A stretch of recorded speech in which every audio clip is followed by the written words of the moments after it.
President Xi has now added tens of thousands of staffers referred to as influence agents. And according to a CSIS report, it's likely that some of those agents are at work here in Canada in powerful positions. We're told their job is to spread the Communist Party's message and, if necessary, to censor dissidents.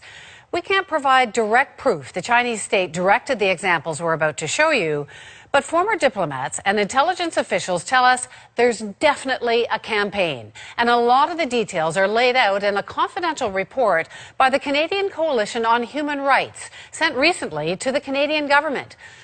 We got a hold of it, and its conclusion: there appears to be an organized campaign of harassment and intimidation targeted at certain groups and individuals outside of China opposed to Chinese government policies. It lists cyber attacks, phone harassment, hate propaganda, following and spying on people, and threats to dissidents' families. So why all of this? Well, usually for supporting what the Communist Party calls the five poisons: Muslim minority Uyghurs, Tibet or Taiwanese independence campaigns, the banned religion Falun Gong, or arguing for democracy in China.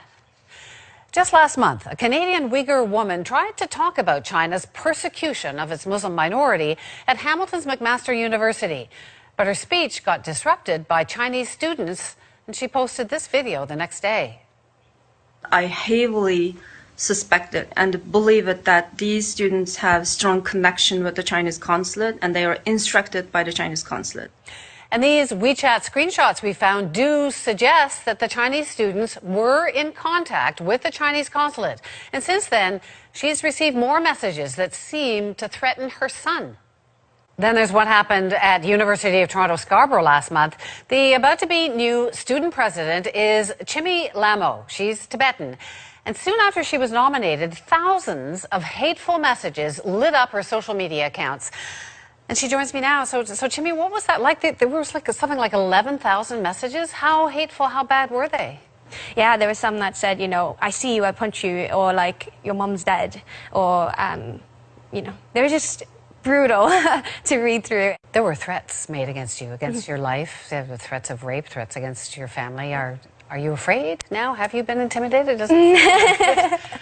I'm the type of person that likes to take a challenge head on. So when this did come across, of course, there is the safety threat of physical threat. And for that, I've taken certain measures by the university. I've reached out to Toronto Police.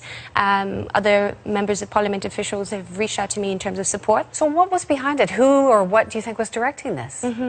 So it has come to my attention that there was an online petition that was around that time that was leaked. And it seemed like it was mostly by international Chinese students who felt that, as a president, I wouldn't represent them well enough because I come from a Tibetan background. There was a petition online on WeChat. There was messages circulated advising foreign Chinese students to try and stop your presidency.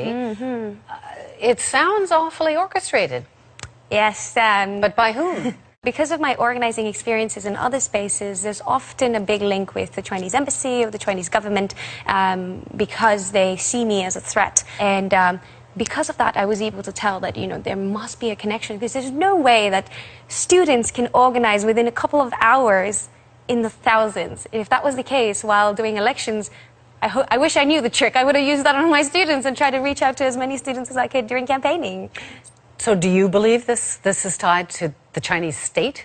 I believe so, yes. But you don't have proof of that? No, and that's why I say it is my assumption, and I believe that it is. And also because I've recently come across articles on Global Times on me. Which is a Chinese outlet? Yes, exactly, and calling me a separatist.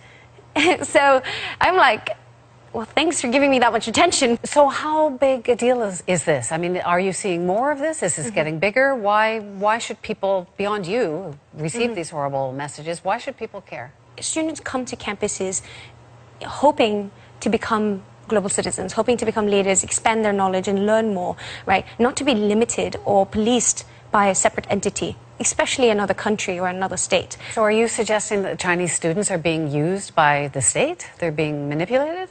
It's either magic or someone else is orchestrating it. Chimmy, it's been so lovely to talk to you. Thank you so much. It's a pleasure. Thank you. We reached out several times.